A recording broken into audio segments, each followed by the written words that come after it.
Section 1. You will hear a woman calling a local museum about children's art and craft workshops. First, you have some time to look at questions 1 to 5.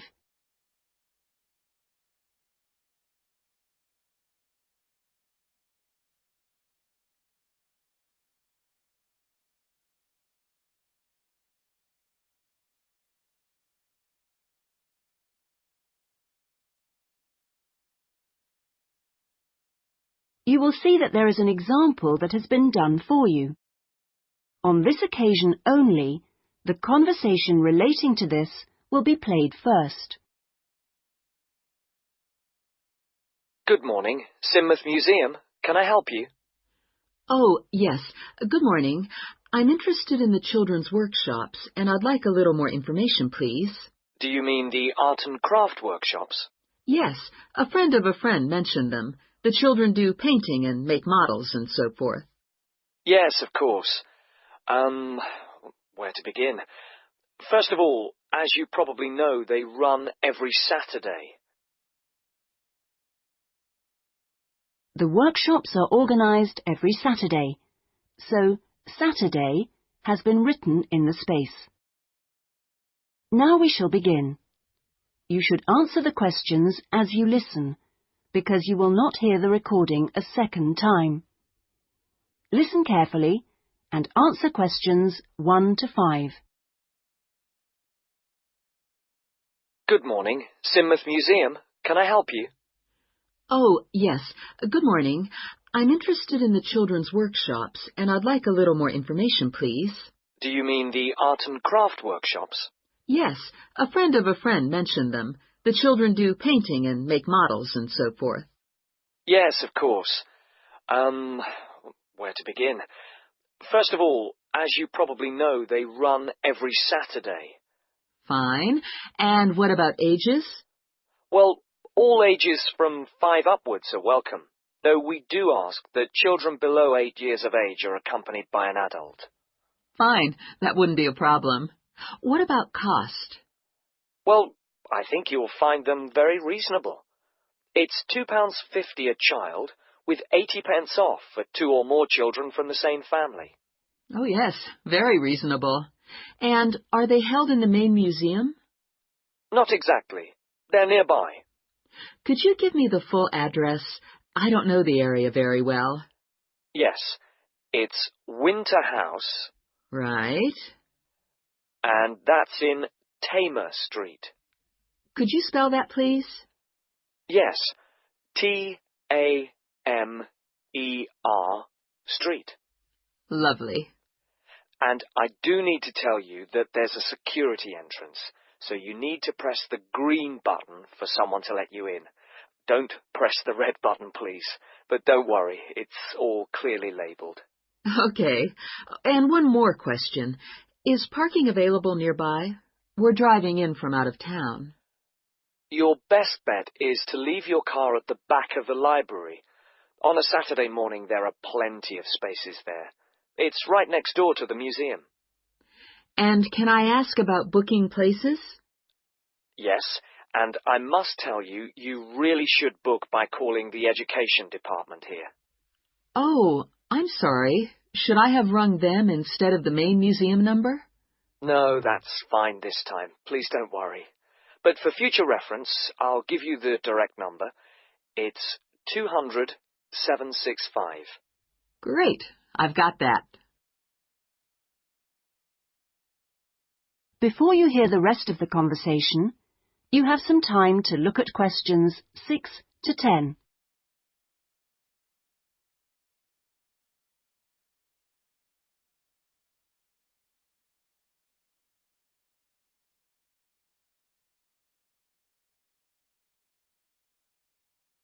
Now listen and answer questions 6 to 10.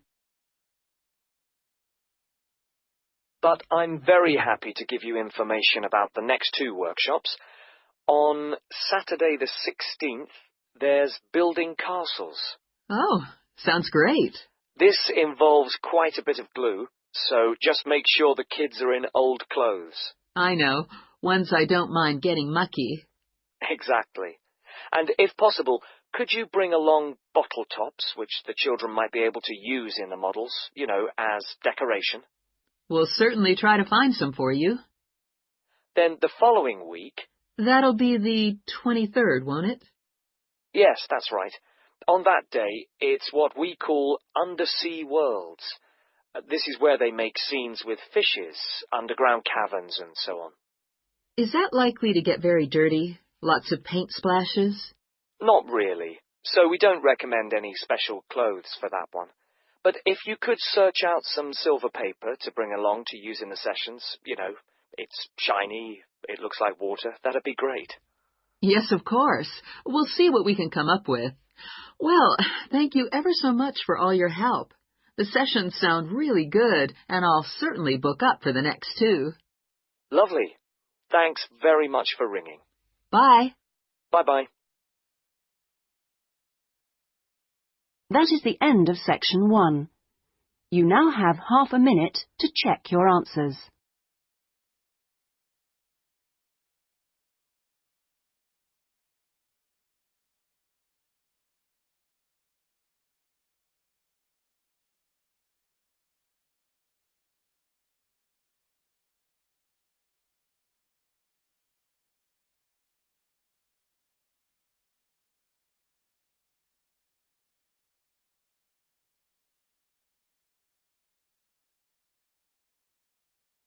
Now turn to section 2.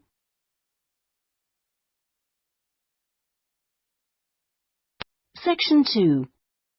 You will hear a customer services official giving information to a passenger at a railway station in a town called Trebirch. First, you have some time to look at questions 11 to 17.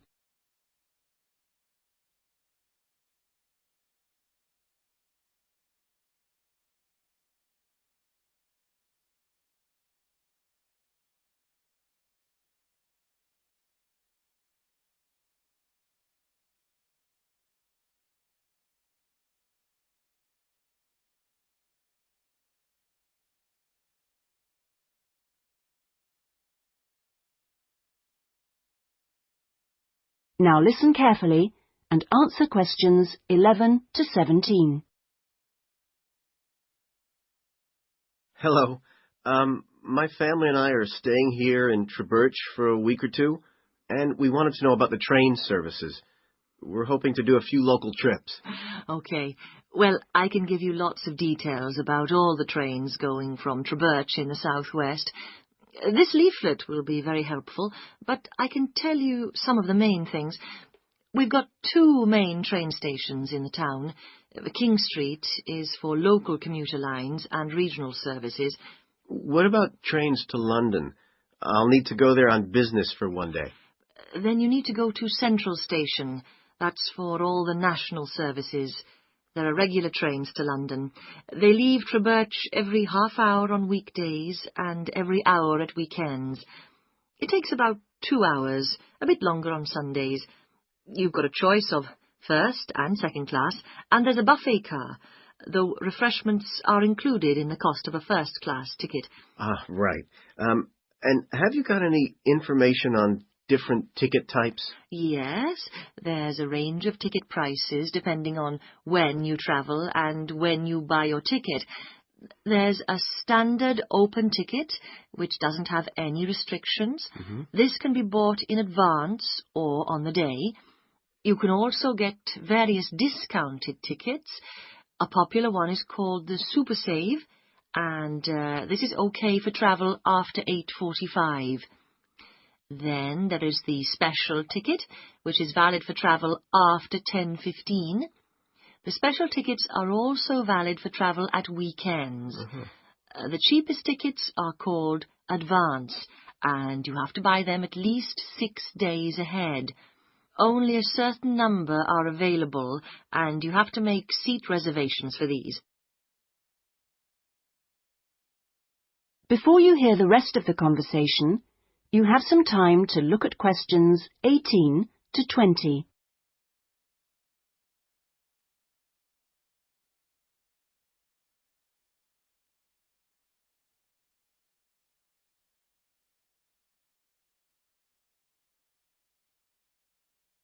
Now listen and answer questions 18 to 20. Thanks. And are there lots of places to go to around here? Oh, yes. You can enjoy many days out. There's the Merthyr Mining Museum, which is only half an hour from Trubirch by train. Your children will find it just as fascinating as any theme park, and they can ride in the original miners' lifts and on the coal trains. There are special excursion tickets which include entrance fees. Mainline trains also offer direct services to Bristol, where you can visit the docks or spend a great day out with the children in the zoo, which is set in the parkland that used to surround the old castle. Special family away day fares are available for this service now during the school holidays.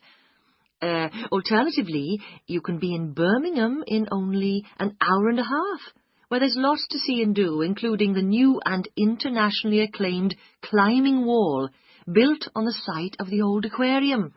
We will also be running a special service to Newport when the new Science Museum opens next year, as we anticipate a lot of visitors in the opening weeks. I'd advise you to call early to book your tickets. Is that okay? Yes, thanks. That is the end of section 2. You now have half a minute to check your answers.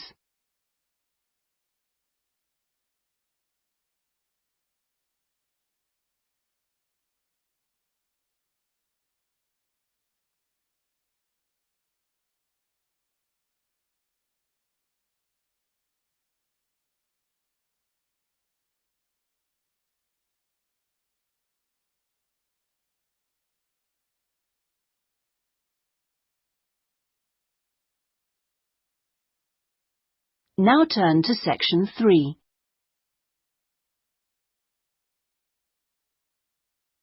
Section 3. You will hear a discussion between a tutor and an education student called Sandy about the student's dissertation. First, you have some time to look at questions 21 to 25.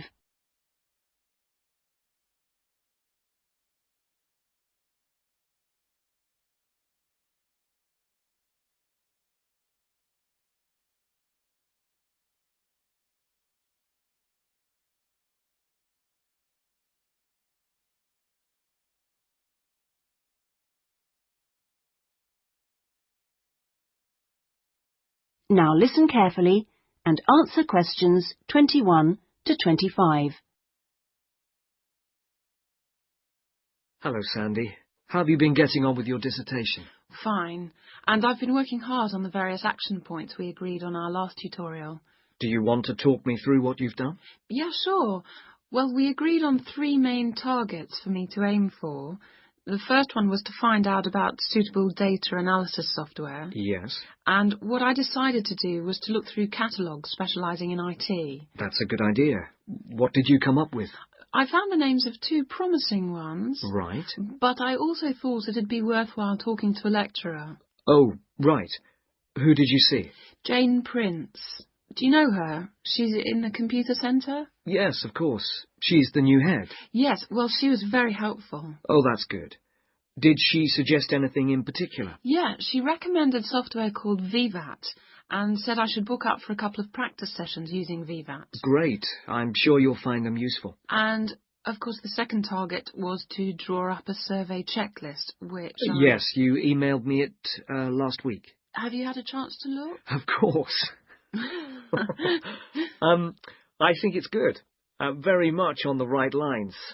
I'd say your first 2 sections are spot on. I wouldn't suggest that you change anything there, but in section 3 you really do need to have questions on teaching experience. Yeah, I was thinking that section looked a bit short. Right. And my third target was do further reading on discipline. Oh, yes. I mentioned a couple of writers, didn't I? Yes, well, I got hold of the Banerjee, and I thought that was excellent, but I'm afraid I didn't manage to get hold of the essays about classroom management. You know, the ones by Simon Erickson. The bookshop said it was out of print, and the library doesn't have a copy. Oh, right. And I'm afraid I've lent my copy to another student. What I suggest you do is try the library again. This time apply for it through the service called Special Loans. Have you done that before? You're entitled to 6 books a year. Yes, no problem. That's what I'll do. So, lots of useful work done. Before you hear the rest of the conversation, you have some time to look at questions 26 to 30.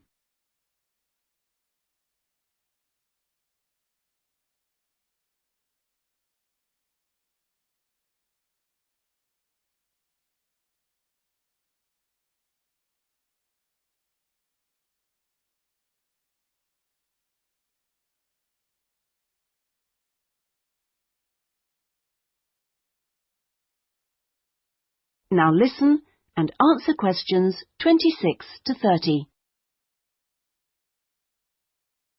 So let's look at some new targets.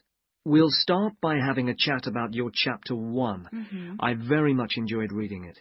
Your written style is very clear, and you've included lots of interesting descriptions of education in your target area. I've just got a couple of suggestions for some additional work. Of course. Could I just ask, what do you think I should call it? Well, I'd go for something like context review. What do you think? Well, short and to the point. Exactly. Now, as regards specific areas to work on, I'd be quite interested to have a few more statistics about the schools in the different zones. Oh, that wouldn't be a problem. I can get them from the internet. Great. And although you did make a reference to quite a few different writers, I think you should aim to cite more works written later than 2000. OK. That's more difficult, but I can try. When do you want that done by? Oh, it's not urgent. I should aim for the end of term. But in the meantime, I think you should also be thinking about Chapter 2. Should I be drafting it already? No, but I think you should note down its main sections. Yes. You know, I always find that the hardest part... I always find it helpful to put some ideas on index cards. Yeah. And then you can sort them and even lay them out on the floor. It's a real help. Well, I'll certainly try it. Okay. When would the deadline be for that? My advice would be to get it done before you embark upon the research. You can always change it later if you need to. OK, I'll get going on that then. That is the end of section 3. You now have half a minute to check your answers.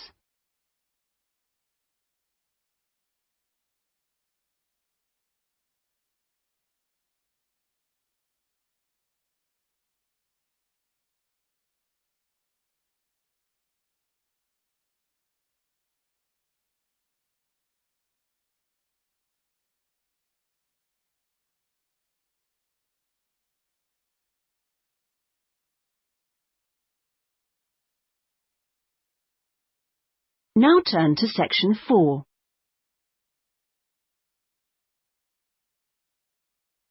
Section 4. You will hear part of a lecture about the history of moving pictures. First, you have some time to look at questions 31 to 40.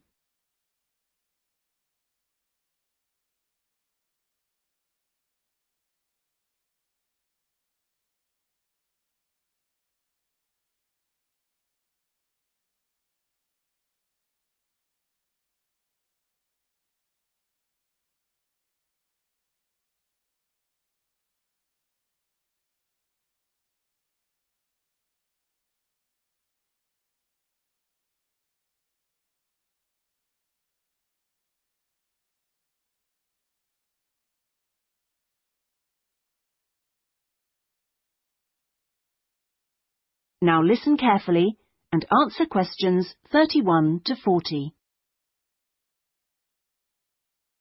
Many believe that the story first began in America in 1877, when 2 friends were arguing over whether a horse ever had all 4 feet, or hooves, off the ground when it galloped.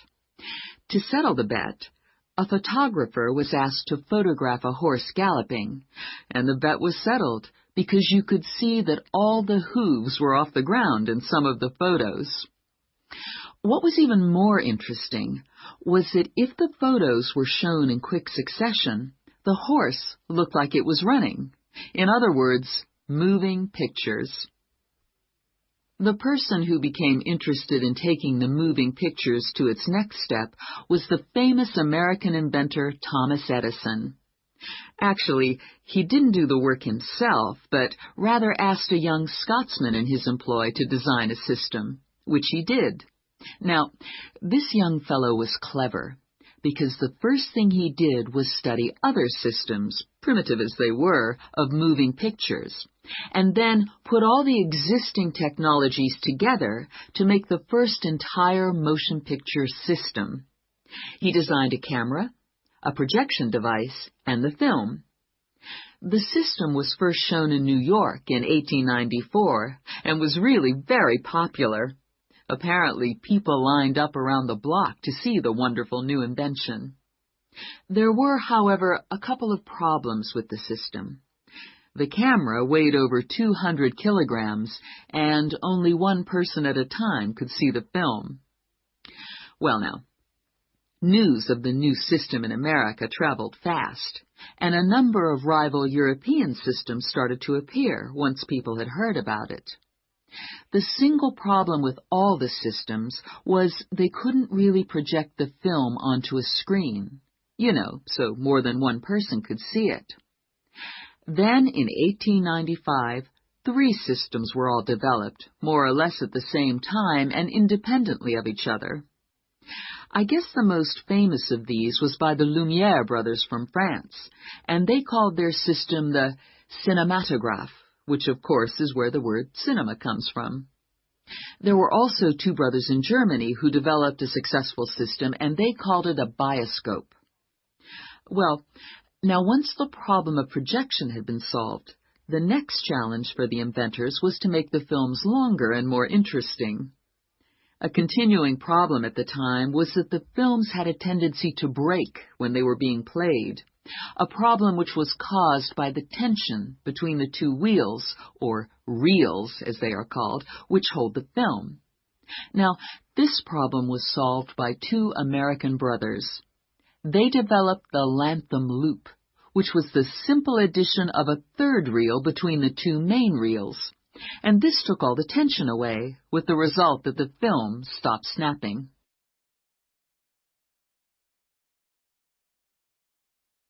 So now there was a real possibility of having films of more than 2 or 3 minutes.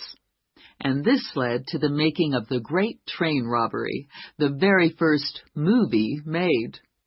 It only lasted 11 minutes, but was an absolute sensation, and there were cases of people watching the movie and actually fainting when the character fired a gun at the camera. Almost overnight, movies became a craze, and by 1905, people in America were lining up to see movies in store theaters, as they were called then. I guess the next big step in terms of development of technology was to have people actually talking on the film. And the first step towards this was in 1926, when sound effects were first used on a film. It wasn't until the following year, however, that the first talkie, as they were called then, was made. This film featured actors speaking only during parts of the film, and was called The Jazz Singer. And it wasn't until 1928 that the first all-talking film was produced, and this was called The Lights of New York. Unfortunately, the sound on this early film was not very good, and I believe they put subtitles on the film. That is, they printed the dialogue along the bottom of the film to compensate for this poor sound quality. Now, with the addition of sound, moving pictures became far more difficult to make. That is the end of section 4. You now have half a minute to check your answers.